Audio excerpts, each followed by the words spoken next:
During the month of November, we remember all our family members and our friends who have died.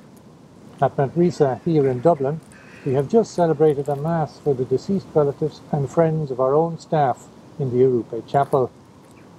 This year, on a more personal note, I am also remembering the 25th anniversary of a special friend of mine. His name was Richie Fernando. He came to Cambodia as a young Jesuit to work on the missions. I had already been living and working in Phnom Penh for a few years before he came. For a Filipino, he was big with broad shoulders. He had a kind of zany, lopsided smile which would make you think that he was half asleep. Anything but. He learnt the Khmer language very quickly. He was sent to work in our technical school for disabled soldiers at Banteay Priep.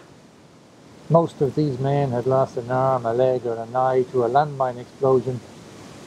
Banteay Priep was a place where they not only learnt a new skill or trade, but also lived in a supportive community where inner healing and transformation took place. They were enemies during the war, but now they were friends, trying to rebuild their lives. Richie worked on the human formation side of the program, accompanying those wounded men on their road to recovery and healing. He would visit their houses and eat rice with them. In the afternoons after school, he would organize sports activities with the disabled and play enthusiastically with them. Because his Khmer was good, the ex-soldiers could talk with him about everything. Richie carried their sadness lightly. He was always jovial, cracking crazy jokes, making people laugh and smile. Children from the neighbouring farms came to play in the little playground that the disabled men had built in the grounds. Richie befriended those kids also. Even the dogs loved him. After Richie had arrived in Cambodia, I had heard through the grapevine that he was very gifted in philosophy. In fact, some Jesuits back in the Philippines were furious that Richie had not been sent to the Ateneo de Manila to help teach philosophy there.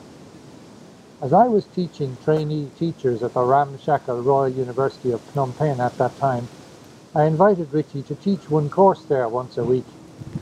But he replied that his focus now was on living with and helping the disabled soldiers in the technical school. This was where his calling was now. I respected him for his clarity. When I had to run a 6-week teacher training workshop for a large number of Cambodian middle school teachers in that summer of 1996, Richie came to the graduation ceremony at the end as a gesture of support for my work, which I appreciated very much. Even though his work was among the disabled and the marginalized, his apostolic vision was broad and not in any way limited or self-serving.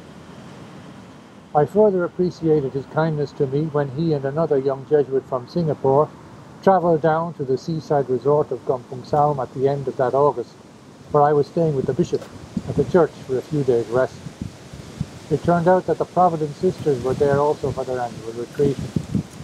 They organised a spontaneous farewell dinner for me, as I was destined to leave Cambodia to complete my last year of Jesuit training in the Philippines. Richie was there at that meal. That was the last time that I saw him alive. When Richie was killed by a hand grenade explosion at Banteay Priep on the 17th of October of that year, I was already in Manila. It turned out that there had been an altercation during a meeting with a troubled disabled student at Banteay Priep. Towards the end of the meeting, a man produced a hand grenade from his pocket and took out the pin. Everybody dashed for cover, but Richie held on to the man from behind so that he could not throw the hand grenade into a classroom. Apparently the hand grenade dropped and rolled behind Richie before it exploded. Some fragments fractured his skull from behind and he died immediately. When the airplane bringing his body back to Manila landed, I was there with his family and some Jesuits. Unfortunately, the embalmers had not done a good job. Richie's face was already too disfigured to be put on display, so the coffin was sealed there and then. This caused more suffering for his family and friends, as they were not able to look on him for one last time. Once Richie's coffin arrived at the Ateneo de Manila, a huge crowd gathered in the church for a series of memorials and masses that continued in quick succession, one after another, over the next few days.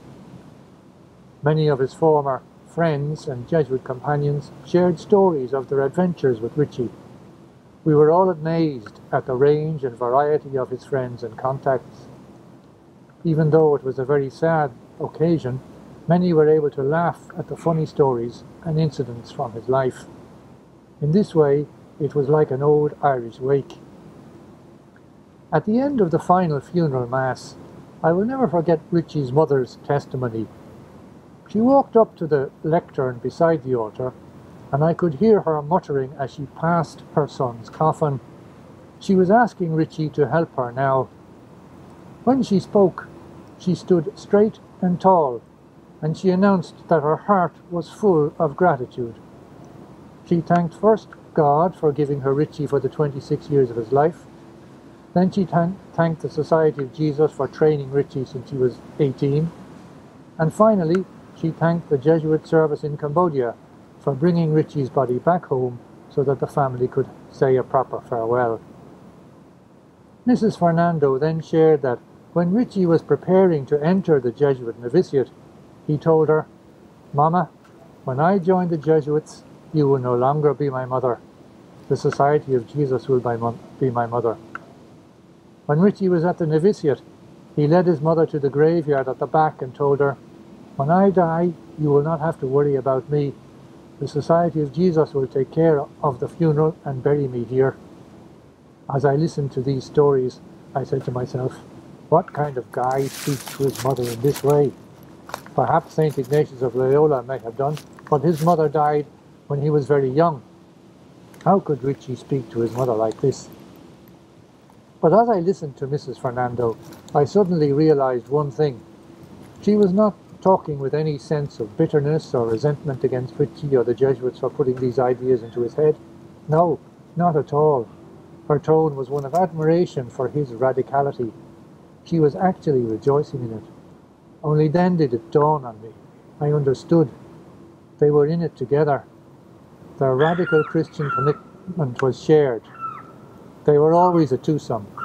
Now, right at the end, they were still a twosome.